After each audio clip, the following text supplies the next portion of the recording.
Hello, thank you for stopping by my channel, Lavender by Nature. I'm here today to do a book brief.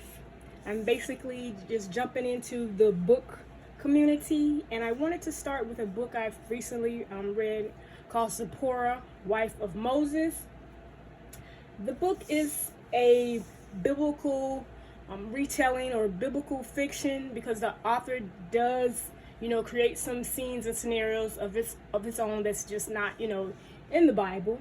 The author's name is Marek Halter. The book has a total of 270 pages, including the epilogue.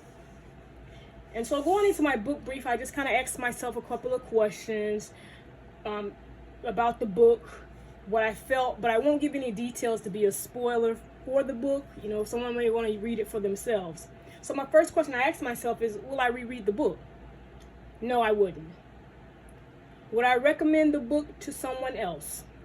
I would not recommend this book to someone else unless they have a biblically sound base. Like I said previously, there are some accounts in the book that the author just kind of, makes up to fill the story that you can't really so much, find in the Bible, but that's okay because Zipporah isn't mentioned in depth in the Bible. But if you keep in mind in that, you should be okay. But like I said, have a biblical base first going into it. Will I keep this book in my collection? No. I will be donating this book or handing it off to someone else or something to that nature. I initially got the book from the Friends of the Library in my local area. I paid $1 for the book. I was intrigued by the name Zipporah, Wife of Moses, because I read the story, and so I picked up the book. I'm going to start out with three things I did not like about the book. So they were negative to me in a sense, and not negative overall, but just negatives to me. The way the author portrayed Zipporah, he but he portrayed her as an outsider from the family. I won't give details because once again, you'll read it for yourself if you like. The way the author portrayed Moses and how he came into his calling is another aspect I did not like about the book.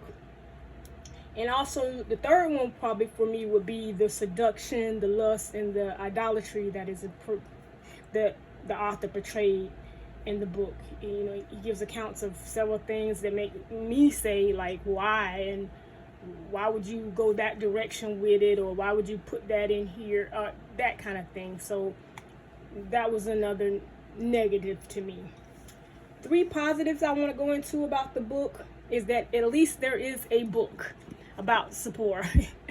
Someone trying to explain who she was, what she might have been like, what she might have endured in somewhat of a more deeper account, because in the Bible there's just not that deep of a story or in-depth story about Zipporah. So at least he took an attempt to say who she might have been.